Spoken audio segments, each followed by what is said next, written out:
Assalamualaikum warahmatullahi wabarakatuh. Alhamdulillahirabbil alamin wassalatu wassalamu ala asyrafil anbiya wal mursalin wa ala alihi wa sahbihi ajmain. Faqad qala Allah ta'ala fil Qur'anil Karim.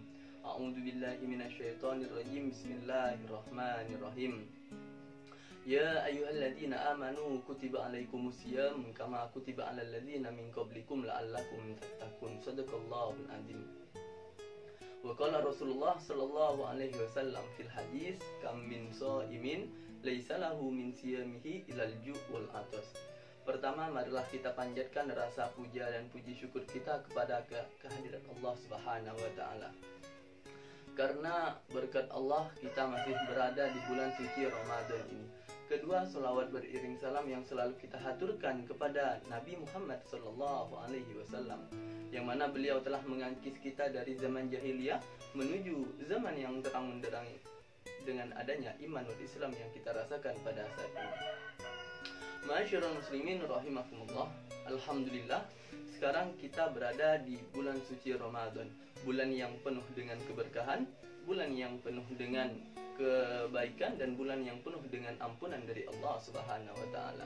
Namun, walaupun bulan suci Ramadan ini dikenal dengan bulan yang penuh dengan keberkahan, bulan yang penuh dengan ampunan dari Allah, tidak sedikit dari umat muslim yang keluar dari bulan suci Ramadan tidak mendapatkan apa-apa.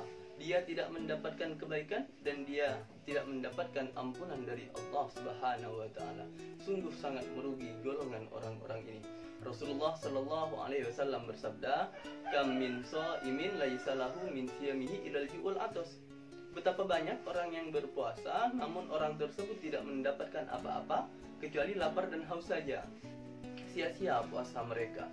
Dia puasa dari pagi hingga sore, dia puasa dari terbitnya fajar hingga terbenamnya matahari.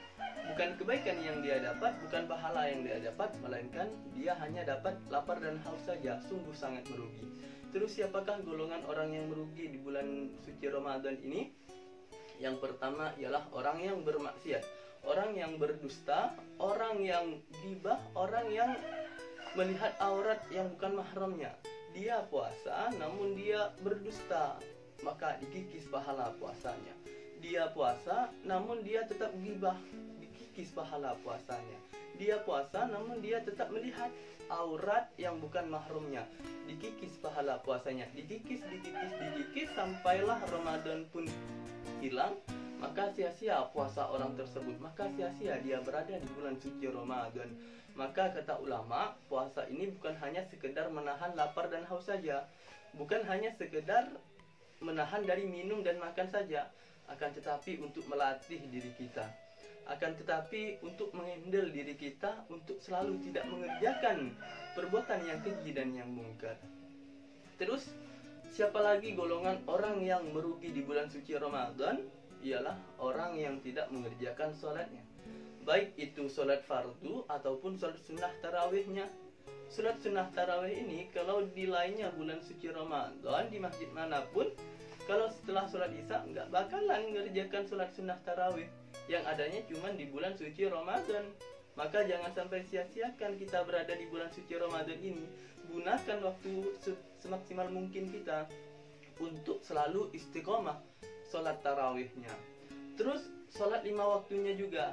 Meskipun kita puasa full 1 bulan penuh di bulan suci Ramadan ini, namun kita tidak melaksanakan sholat fardunya, tidak melaksanakan sholat 5 waktunya, maka puasa 1 bulan tersebut sia-sia.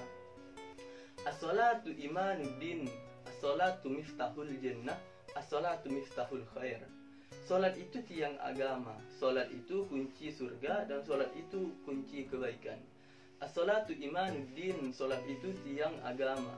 Bagaimana kalau suatu rumah ataupun bangunan tanpa ada tiang ataupun pondasi, maka rumah tersebut tidak bakalan berdiri tegak. Sama halnya dengan agama kita, sama halnya dengan puasa kita. Walaupun kita puasa 1 bulan penuh, tidak ada bolong di bulan suci Ramadan, namun kita tidak melaksanakan sholat wajibnya, sia-sia puasa kita nanti. Terus yang ketiga ialah orang yang jarang membaca ayat suci Al-Quran. Di bulan suci Ramadan ini semua kebaikan akan dilipat gandakan oleh Allah Subhanahu wa taala. Yang awalnya di selainnya bulan Ramadan, kalau di bulan-bulan lainnya kita membaca ayat suci Al-Qur'an satu huruf itu sama dengan satu kebaikan. Namun kalau di bulan suci Ramadan kita membaca satu huruf saja dibalas dengan 10 kebaikan. 2 huruf dibalas dengan 20 kebaikan, 3 huruf dibalas dengan 30 kebaikan. Kalau kita hanya membaca alif lam mim 3 huruf, maka 30 kebaikan yang kita peroleh. Lalu bagaimana dengan orang yang senantiasa membaca ayat suci Al-Qur'an di bulan suci Ramadan, yang satu harinya tersebut mencapai 1 juz? Berapa kebaikankah yang mereka peroleh? Masya Allah, sungguh mulia bulan Ramadan ini. Maka jangan sampai kita lewatkan, jangan sampai kita nodahi bulan suci Ramadan ini. Basahi bibir kita dengan membaca ayat suci Al-Qur'an, basahi bibir kita dengan berzikir kepada Allah Subhanahu wa taala. Diamnya orang di bulan suci Ramadan saja pahalanya sama dengan orang yang berzikir. Apalagi orang yang berzikir di bulan suci Ramadan, Masya Allah, sungguh mulia berapa kebaikan yang mereka dapatkan. Terus dari semua itu kita butuh niat. Kita butuh niat yang ikhlas. Luruskan niat kita, perbaiki niat kita, niatkan semua karena Allah. Innamal a'malu binniyat. Semua pekerjaan itu tergantung daripada niat kita. Kalau diniatkan semua karena Allah, semuanya akan berpahala. Walaupun cuman senyum kepada saudara kita, walaupun cuman sebatas memaafkan kesalahan saudara kita, maka semua itu berpahala.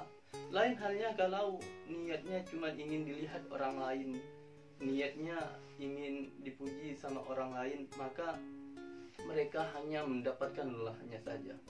Mudah-mudahan kita tidak termasuk daripada golongan orang-orang yang merugi di bulan suci Ramadan ini. Gunakanlah waktu semaksimal mungkin, sebaik-baik mungkin di bulan suci Ramadan ini. Fastabiqul khairat, berlomba-lombalah dalam kebaikan. Ihdinas siratal mustaqim, wabillahi taufiq wal hidayah. Summa assalamu alaikum warahmatullahi wabarakatuh.